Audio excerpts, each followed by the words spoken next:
Episode 8 of Essie Impact Show Mental Health Awareness.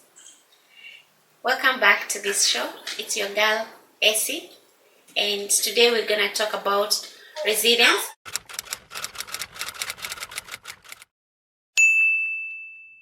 But let's start by reminding ourselves the importance of mental health. It is very, very important to keep your mental health on check. This is because to be in good health doesn't mean that you have no disease. It's not merely the absence of disease.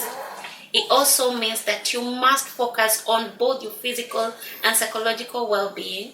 To achieve your mental health, you must work on something that we call resilience. And what is resilience? Do you understand resilience?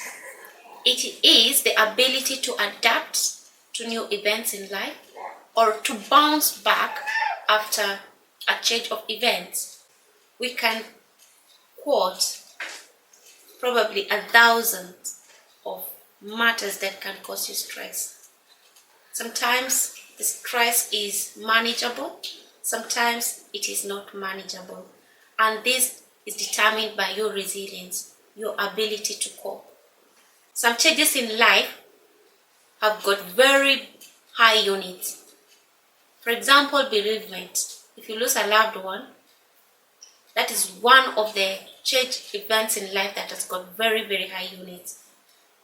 And the more the higher the units are, the more you're likely to be stressed and to get sick. Therefore, it's good to work on your resilience, because it is well known that more resilient people are less likely to be sick than non-resilient people. But you might ask yourself, how can I work on my resilience? Resilience is not it's not a personality, People say that it's hard to change your personality. But resilience is a skill. It's something that we can all work on. It's something you can practice, It's not something that is permanent. If you were born, raised resilient, you can become more resilient, therefore be able to cope more with the events of life. Let's look at several ways that you can work on resilience. One of them is you can practice bullet journaling. Another way that you can work on resilience is exercise, communication. When I talk about communication, is maybe things like joining support groups where you can meet with your peers, people who have gone through the same experiences as you. And also, there are other things like mindfulness. There's something we call CBT, that is cognitive behavioral therapy. That is something you can seek from professionals. There's so many things that other things that you can do. Among them also is acceptance. I would like us to look deeper into each one of these ways of building resilience. But before we go into that, I want us to take a minute and reflect and think, have I ever been stressed? Have I ever felt like, I can't handle this? How would you rate your resilience on different occasions, on different events?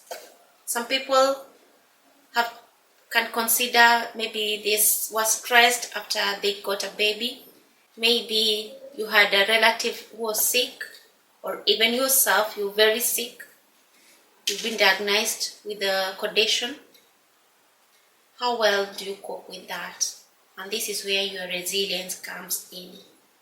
That is why I am so much interested to look into this matter, and I'm looking into the strategies that you can use to build resilience. I'll be looking into this in my next episode, but before I go, I want us to go back. Obviously, you know that my greatest anchor and my all in all strength comes from the Lord. I believe that with God all things are possible, and you can get all your answers in the Bible.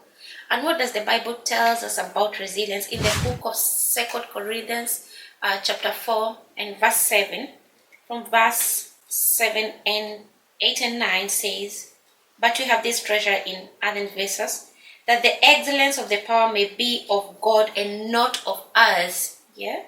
"We are hard pressed on every side, yet not crushed. We are perplexed, but not in despair. Persecuted, but not forsaken. Struck down, but not destroyed." What does that tell you? It tells you that events will happen to you. Stressful days will be there, but you can still bounce back. So thank you so much for joining this show. Bye. Sing. I know you can edit the final part. That's